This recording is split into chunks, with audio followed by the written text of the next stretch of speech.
In this chapter, we're going to discuss a topic that's somewhat related to iterators, the topic of last chapter, and that's the topic of list comprehensions.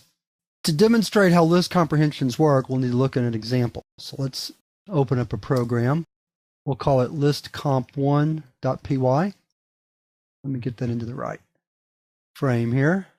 Let's say I have a list of grades. We'll just do 4, that's plenty. And let's say that I want to curve those grades by adding 5 points to each grade.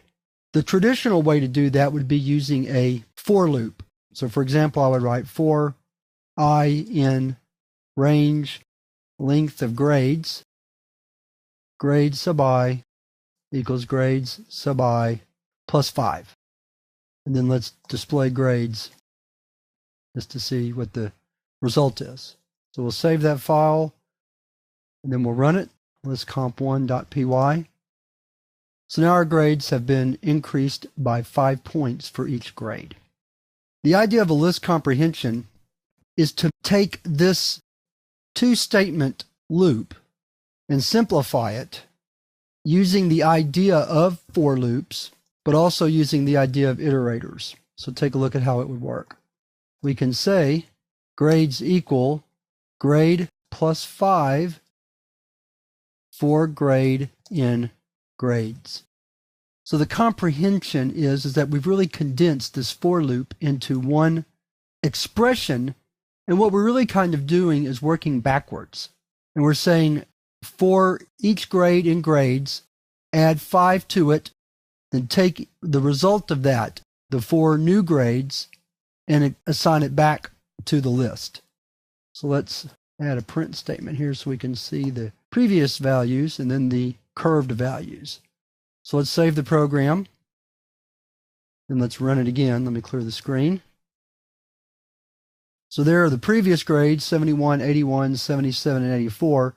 And here are the new grades, 76, 86, 82, 89. And again, here's the comprehension. List comprehensions are just shortcuts for loops, where you're still actually writing the loop, but we're doing it in a much more concise manner. That's one of the advantages of scripting languages over other languages like C++ and Java, for example. Scripting languages always provide some type of higher order means of performing a standard task, such as looping through a data structure and performing some computation on each element. That's what a list comprehension is. Now, before we move on to list comprehensions and files, which is the topic of the next lesson, let's look at one more example. Let me comment out all this code. Now, let's say we have a list of words, and let's say they're all in uppercase. And I want to put those into lowercase because, of course, uppercase is so much harder to read and work with. Well, we can write a very simple list comprehension to do that by using the lower function on a word. So we can say word.lower for word in words, so that for each word in the list of words, make it lowercase, then assign it back. So let's add some print statements to each one of these. And then let's save and run the program.